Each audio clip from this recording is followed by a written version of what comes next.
body can? I'm Noraima Sansawi. I'm Noraima.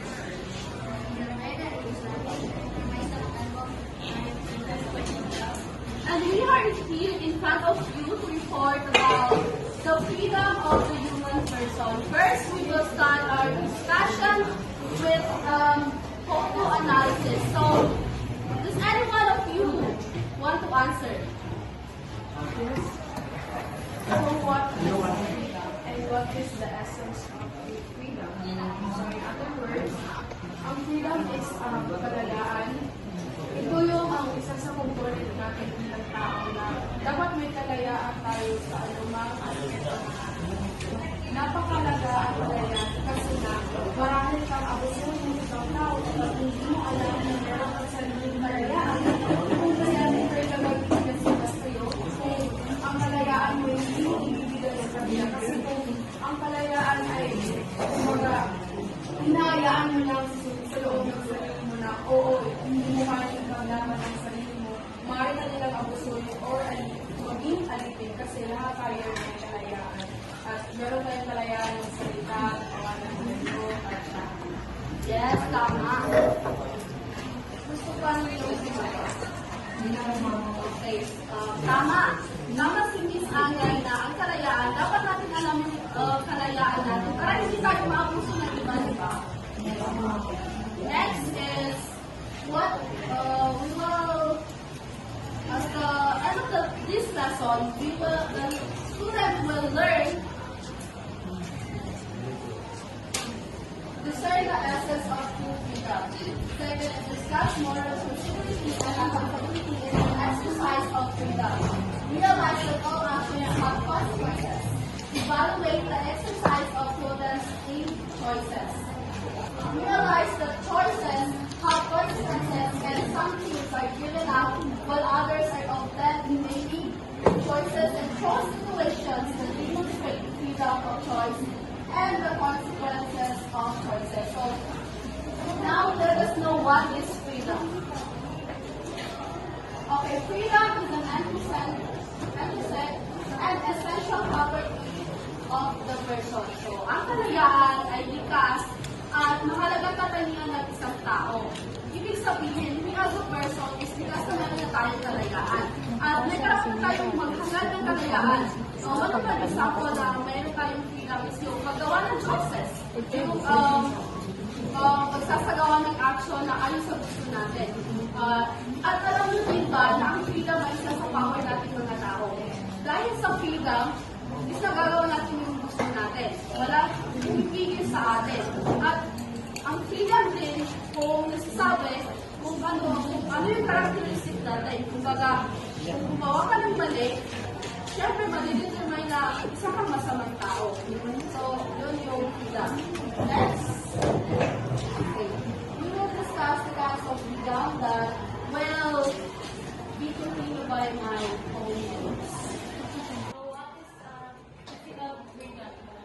Physical freedom po ay ang physical na kalayaan ay tumutukoy sa kawalan ng anumang physical na hadlang. Ibig sabihin ay ang isang tao ay may kalayaan gumalaw o punta kahit saan niya gustuhin. At walang humahadlang o pumitigil sa kanya gamit ang physical ng pwersa.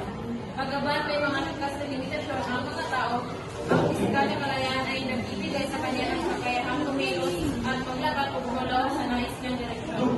Hindi mo kaya na sa lahat ng lugar ng sabay-sabay pero ang kalayaan mo ito ay nagbibigay sa iyo ng kakayahang lumilipad mula sa isang lugar patungo sa iba at pumunta kung saan mo gusto pumunta.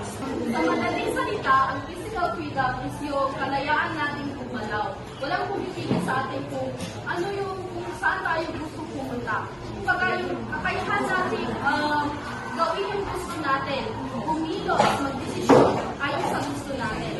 Next naman is what is psychological freedom? Na ibabahagi ni Sean. So what is psychological freedom is also called freedom of choice. The person is freedom and therefore action that he or she is right and the person is also free and or not to act. Freedom is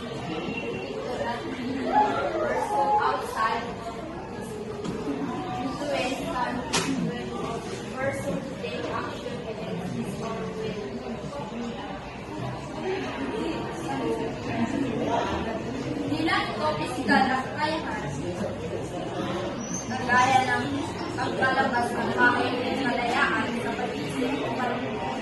Halimbawa, kahit may tao na tutos na pressure sa'yo, may kakayahan ka para mag-desisyon sa sarili mo, paniniwala at pag-isip. Okay, sa madaling salita natin, ang psychological freedom ito yung kalayaan natin na piliin kung ano sa tingin natin kung tama. Walang pumipili sa atin na gawin yung isang bagay na hindi mo naman gusto magalabag sa iyong sarili. Okay. Ang isang example nito is yung halimbawa, may nagaya sa'yo mag-skip ng classes. Tapos hindi ka pumayag kasi alam mo hindi yung tama at saka labag ito sa kalooban mo. Next naman ay moral freedom.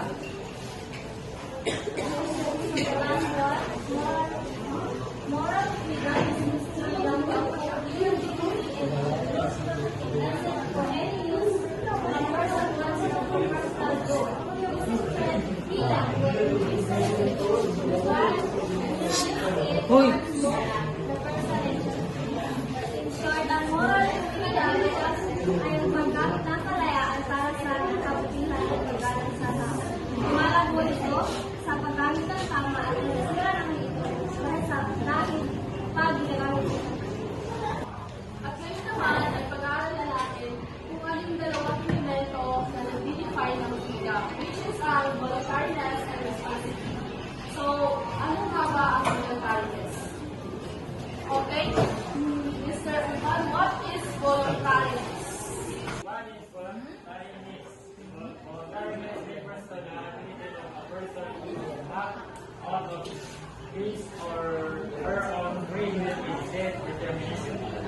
So, from the word volunteer, which means kusang loob kung ginagawa ang isang bagay na walang pumipili sa iyo. Halimbawa, mahalin mo siya. Wala na siya puto sa iyo, mahalin mo yung kasi kusang loob mo yun. Okay, yes. Isa sa example nito is dito.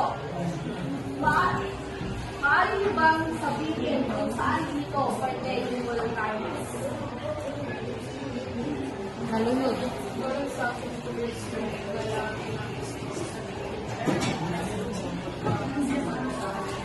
yes. Di ba ang voluntariness yung isang loob? So, kahit hindi na yung yung lalaki, kahit na nakita na wala na nabuto sa kanya, nag-volunteer siya sa giving yung bata. Okay. Next is ang responsibilities. Ngayon ay, ano ang responsibilities? What is responsibility? Responsibility refers to the person being accountable for his or her action and their consequences. So, ang responsibility from the word responsible is yung pananagutan mo yung epekto ng iyong gagawing desisyon or action. So, ang example nito, okay. Dito sa picture na to, ang responsibility is ito. Siyempre, sa gagawin ng action, may consequences, may pananagutan siyang responsibility. Kung nabangga naman yung batang lalaki. So, yung pinananagutan niya yung whether it is good or bad, yung magiging result ng action niya, pananagutan niya pa rin. Next is, how can we exercise our freedom in a responsible and beneficial manner?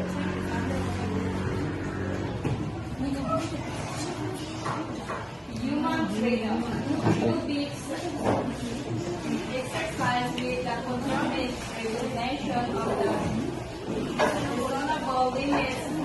Number 2, freedom should also be exercised with the regard for knowledge and truth. We should also recognize and uphold not only all our individual freedom but also the freedom of others. Freedom should also be exercised with regard for knowledge and truth.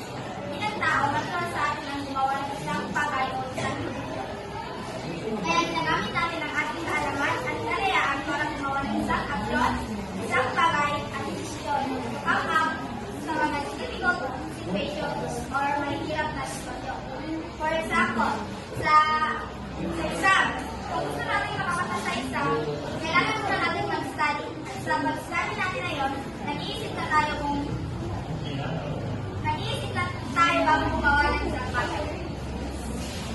ko doon. Maaari ka magbahagi ng One ako, curious ako doon sa ano, doon ba sa example mo is sa exam.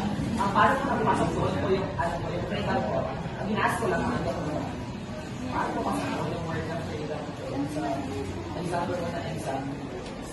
Para mas malinaw, ang ibig sabihin sa ito of the exercise or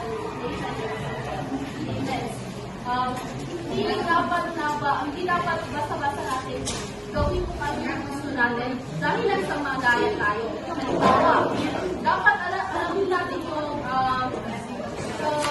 limitasyon ng bawat action na ginagawa natin. So, halimbawa is one, yung magsasalita. Di ba may kalayaan tayong magsalita? So, hindi dahil sa may kalayaan tayong magsalita, pwede ka lang manila ng isang tao or magsinungaling. So, dapat may limitasyon. Freedom also means exercise with regard for knowledge and truth. Ang kalayaan ng tao ay dapat gamitin ng may kontrola at sigara sa mga limbo. Kailangan natin magpili at ituloy ang ating mga inisip hanggang maaari tayong magbigay ng daan sa iba o mag-justification ng ating sariling kalayaan para sa mas malaking Para mas malinaw, ang ibig sabihin dito sa freedom should also be exercised with regard for knowledge and dapat gamitin natin yung kalayaan natin sa mabuting paraan. Kumbaga, bago natin gamitin yung kalayaan natin, dapat makatotohanan siya. Kung makatotohanan at hindi gawa-gawa. For example, ito is yung pag-vote. Ginagamit na dapat, bago tayo mag-vote, is alamin muna natin yung background, yung plano ng isang kandidato. So, nagagamit mo na yung kalayaan mo. Next is, we should also recognize not only our individual freedom, but also the freedom of others.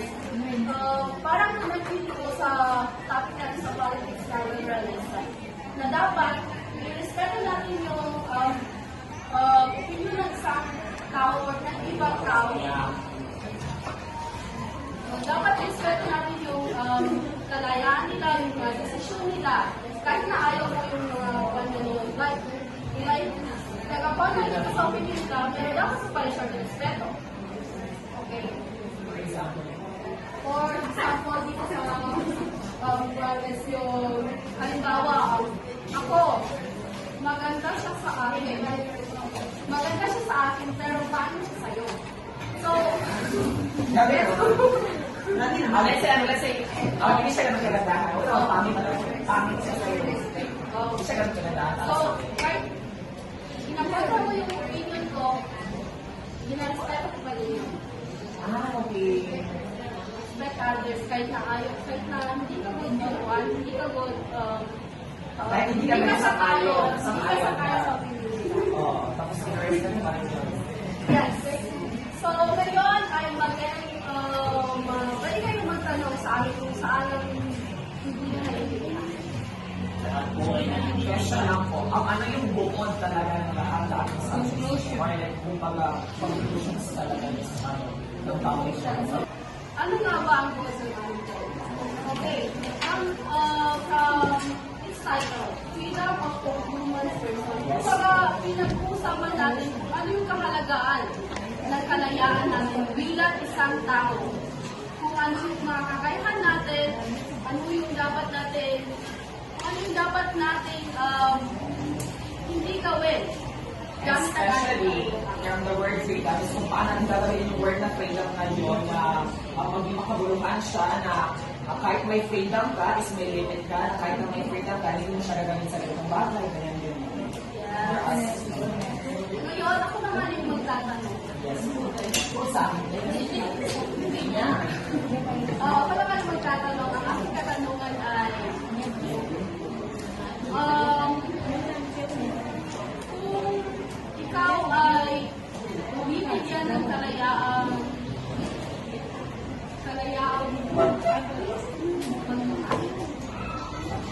malaya at magmahal. For me, ibibigay ko yung love na yun sa tao na talaga deserving, especially. Yes. And ibibigay ko talaga kasi, pag nagmahal kasi ako is pag-ibig. Like, although sa financials and other things, wala ko naman sa effort ko talaga kung paano ko ipadama yung assurance, yung lahat-lahat. Then, ganun talaga na. Pinag-take ko talaga lahat na kahit maubos ako, at least walang regrets sa last na masasabi ko, ginawa ko naman ang lahat. Pero hindi pa rin sa akin. What a wonderful question. Ako po, pinili na po yung mga mahal ko. Siyempre, mga parents ko. Oh, Second view. okay. Okay ba? Okay. Second is the one. The one? Yeah. Very good. Paano naman yung the one na yung nangyang kayang situation?